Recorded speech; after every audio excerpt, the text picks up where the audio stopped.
Tuwan-tuwa, first National Hopia Day. Alam niyo ba,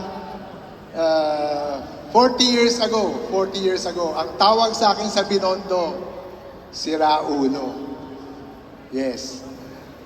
Pangalawang tawag sa akin sa Binondo, magnanakaw. Totoo yan. Bakit si Raulo? Every time na may sunog, pupunta ako sa kanto ng Ongpin, Corner Nueva, nagtra-traffic ako doon. Yung time na yon, we have financial problem. Araw-araw nagbabawas yung cheque namin. Oh, by the way, in time of crisis, doon mo lang pala malalaman na totoong kaibigan mo. Okay? Yung time na yon, nung wala kaming pera, yung araw-araw nagbabawas yung cheque namin, pati relative wala. Pati kaibigan wala. Bakit? Natatakot sila mangutang ako. Yun na totoo. Pero natural lang yon, di ba?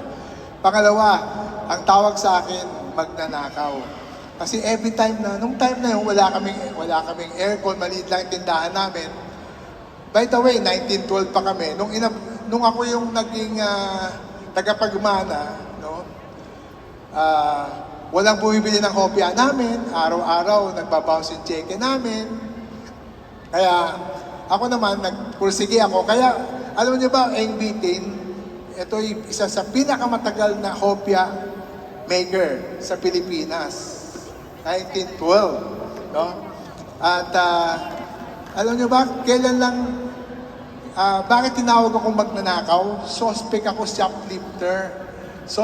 shoplifter sa supermarket na yon. Malapit lang sa amin yon, sa kanto lang.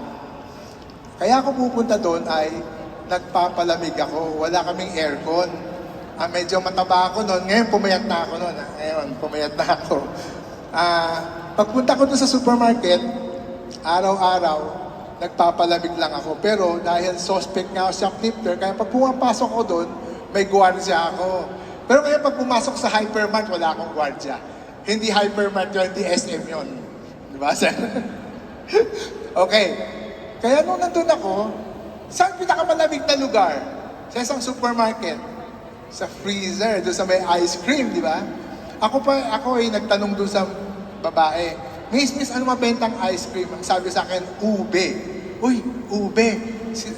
Nasa tabi ko yung gwardiya eh. Alam ko naka-plain clothes lang siya, pero binabantayan ako. Sabi pa, ube daw ko. Sa loob ko, binabantayan mo ako ha. Okay lang. Pero hindi ako nagbibiro. Nakarinig ako ng voice, Hopyang ube. Kaya ang ginawa ko, umuwi ako, bumili ako, hindi ako nag-shoplift ha. Kumuha ko ng pera, kahit konti, bumili ako 6 ng ubing halaya, yung ginagamit sa ice cream, yung nasa bote. Tapos, ginawa ko, ako na mismo gumagawa ng hopya nun. Ang hopya namin dati is hopya munggo, tsaka baboy, tsaka hopyang Macau. 3 klase lang.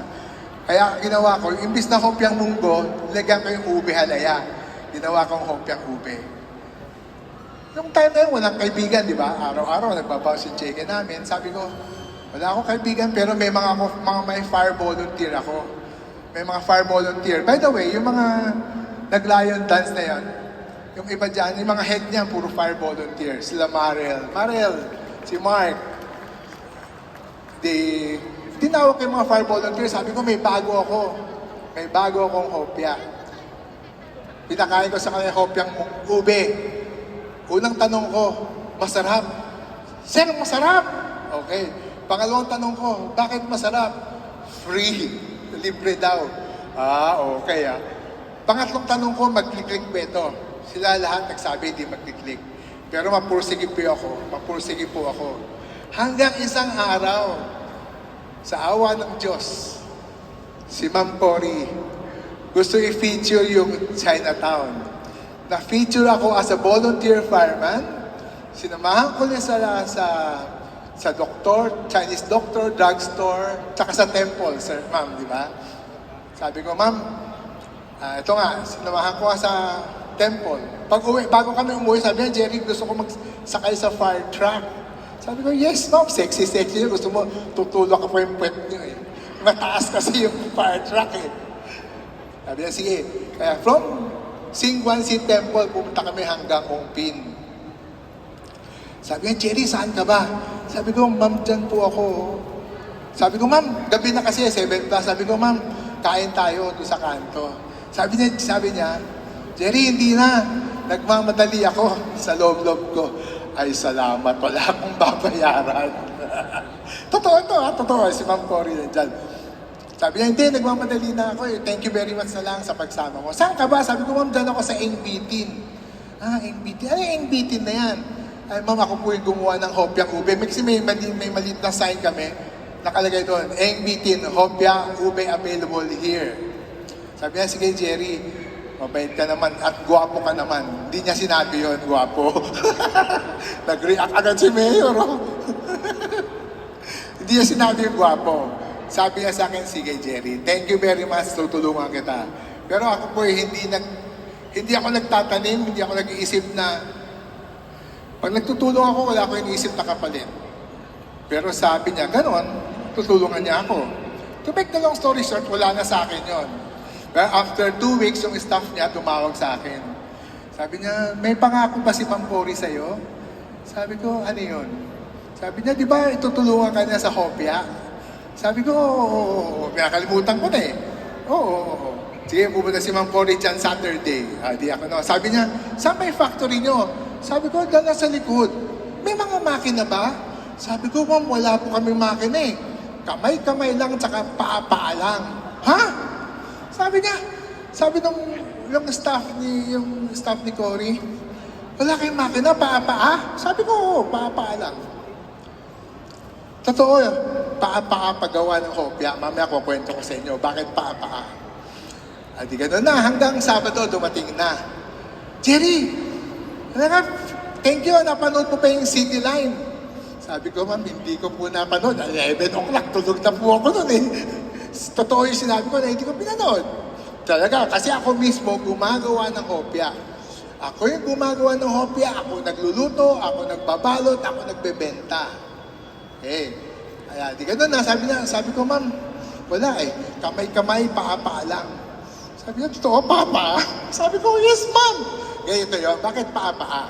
Dati kasi yung munggo, green, bibiyakin sa gitna. Pag biyak sa gitna, bababad mo yung munggo ng 2 hours. Pag nababad ng 2 hours, yung munggo, yung kulay dilaw, lalaki siya. Yung balat, yung green, hindi lalaki. Yung iba, lumulutang. Yung iba, kailangan kakamayin mo, kukuskusin mo para humiwalay dun sa laman. Tapos, bibistahin yun. Sa dami, medyo marami-rami na. Kaya ang ginagawa namin, ako, paa. Pero nagugas naman ako ng paa. Pinapaa para, kasi drum eh. Ginagano namin. Pero 6 to 7 times, totoo yan ma'am, 6 to 7 times ginaganon.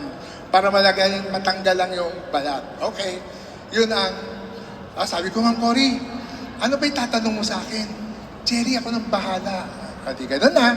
Fast forward. Ito ang hopyang munggo ni Mr. Jerry Chua. Pagbalik ko, may bago ako. Tanong ko naman, Ma'am Cory, ano ba tatanong mo sa akin? Kasi first time na ako ma-interview as a hopya maker. Sabi niya, Jerry, akong bahala sa'yo. Ito, bigyan mo ko sa hopyang ube. Ito ang hopyang ube. Binuksan niya, tapos kinain niya. Jerry, ang sarap nito. Saan pa mabibili ito? Sa 628 on Pin Street near Binondo Church. Yun lang pala interview sa akin. Pero, simula na na-interview ako, kaya lagi ko tawag kay Ma'am Cory is my fairy godmother. Siya po ang nagtulong totoo. Siya po ay na-feature ako. Palakpakan naman natin yung boss ko. Nung na-feature ako as a hopyang maker, yung hopyang ube, kinabukasan, nag-click na ang hopyang ube. Yun ang totoo. Tapos, nandiyan na yung mga Channel 2, yung mga morning show. Mga morning show, na-feature na ako, na-feature na yung hopyang ube. Ayun. Hanggang doon, kaya every time na may feature, dahil kay Ma'am Cory, napanood nila yon. Kaya ngayon, swerte po ba yung mga anak ko na nandito yung micro-endorser ba, Yorme? Yung sinabi sa akin ni Yorme kanina, yung mga nandiyan kayo ay ibang mga micro-endorser. Pangalawa, tingnan nyo, i-rewind nyo yung story. Kaya lagi ko sinasabi, habang nabubuhay tayo, do good deeds. Do good deeds. Gumawa tayong kabutihan sa kapwa. Nung time na sinasabing sira ulo ko, dahil sa may bumbero, sa fire truck, kung hindi ako naging volunteer fireman, hindi ako mapipicture ni Ma'am Cory. Kaya rewind niyo yung story, malaking tulong yung fire truck. Pag gumagawa kayo butihan sa kapwa, kasi ipipicture nga yung Chinese fire volunteer, kaya na-feature ako. Pangalawa, kung hindi lang kay Ma'am Cory, wala po ngayong National Hopia Day. Sa totoo nga, nagpapasalamat. Alam niyo ba itong National Hopia Day nito? Kailan ko lang nalaman. Kasi nga, ngayon, ako po ay isang mascot na lang. Mascot po ako ng NBT. kung magbubukas sila ng brands, pupunta ako, tatawagan na, Daddy, magbubukas tayo ng brands. O sige, pupunta ako, picture tayo. Pagka-picture, kakain na kami. Yun lang ang trabaho ko ngayon. At magbantay ng apo ko. By the way, napakaswerte ko pala talaga. Alam niyo ba bakit ako swerte? Una, tinutulungan ako ni Lord. Totoo yan. God is good. Yorme. God is good. Pangalawa, swerte ako sa asawa ko. Mabait yung asawa ko. Maganda pa. Nasaan misis ko? Saan misis ko? Number one, wife. Ay, hindi. One and only pala. Mahina ako sa English eh. Nasaan misis ko? Ayun. Ayan. Naka-violet din siya. No choice. No choice. Pangatlo, swerte ako sa mga anak ko. Yung mga anak ko ba? Jeric. Yan. Gerald. Saan si Gerald? Yan. Yan. Kita mo yung mga anak ko, gwapo kasing gwapo ng tatay. Ito, yung si Geraldine. Saan si Geraldine? 6 na araw na yung tinutulog yan. Sabi ko nga lagi sa kanila matulog naman kayo. Yan, napakasipag nila. Yan ang tatlong swerte ko. Pang-apat na swerte ko, alam nyo ano? Ang apat na swerte ko po, ito, kayong lahat. Lahat. Thank you. Lalo lang mga kaube. Thank you sa inyong lahat. Kay Yorme, storya naman ni Yorme, ito totoo, walang malaking tulong din sa amin ito si Yorme. Siya po ang nagpakilala ng Binondo. Ngayon ang Binondo naging street, food street na. Yorme, ang daming tao na lagi sa Binondo dahil po sa tulong ninyo. Okay? Yan ang, kaya tuwan-tuwa po ako sa inyo. Lalong-lalo na itong magandang pag nakakita ko maganda, nawawala ako sa sarili ko eh. Sinasabi ng anak ko, babae, sige na, bilisan mo na, bilisan mo. Minsan lang ako magsasalita eh. Pangalawa, isa pa pala, ang swerte po namin ang mga taga-SM. Karamihan po ng mga branch ng NBT sa SM. Sir Stephen, thank you po. Nahihiya po ako, kaya, by the way, ito po yung itong National Hopia Day. May pangako si Yorme gagawing Manila Hopia Day magkakaroon na, okay? Okay, hindi na po ako magtatagal. Maraming salamat po sa inyo, mga tumulong sa mga anak ko, yung mga kaube, mga taga-SM, more branches to come, sana.